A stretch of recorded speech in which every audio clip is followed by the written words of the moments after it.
Chumba cha upasuaji katika hospitali ya wilaya ya Kondoa Vijijini Bukulu.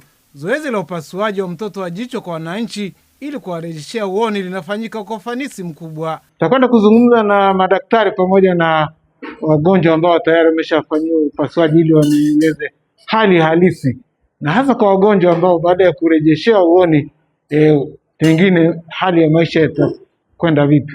Shughuli zangu zitaendelea kama kawaida, vosha nitaingiza vizuri, nitaperuzi vizuri.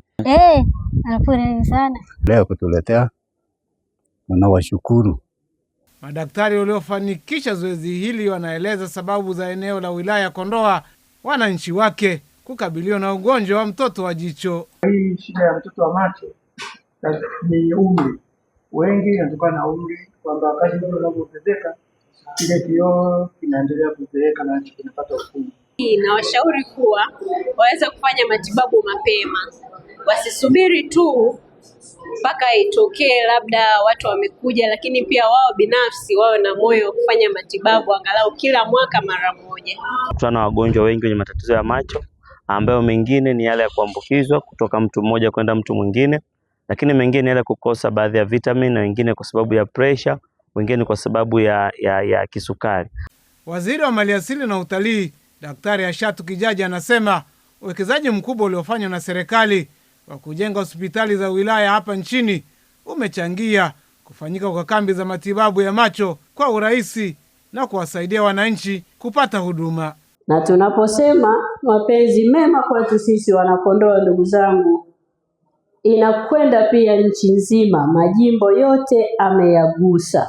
Kwa maana kila ninaposimama huwa baada ya kumshukuru Mwenyezi Mungu huwa namshukuru yeye kwa sababu katutoa gizani na sasa tuko kwenye mwanga, tuko kwenye eneo hili jema kabisa.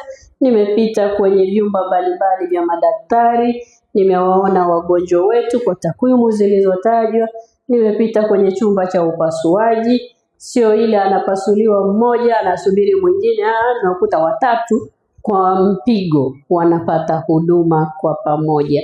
Kwa ndugu zangu Wanakondoa, tuendelee kumwombea sana, dua njema, rais wetu aendelee kututumikia Watanzania. Zaidi ya wagonjwa 2500 kutoka halmashauri hii ya Kondoa Vijijini wamefanyiwa matibabu ya macho, na zaidi ya wagonjwa 281 wamefanyiwa upasuaji wa jicho na kurejea katika hali yao ya uoni. Bila shaka watarejea katika shughuli zao za ujenzi wa taifa. Nikiripoti kutoka Kondoa, Malio Cheto, TBC1.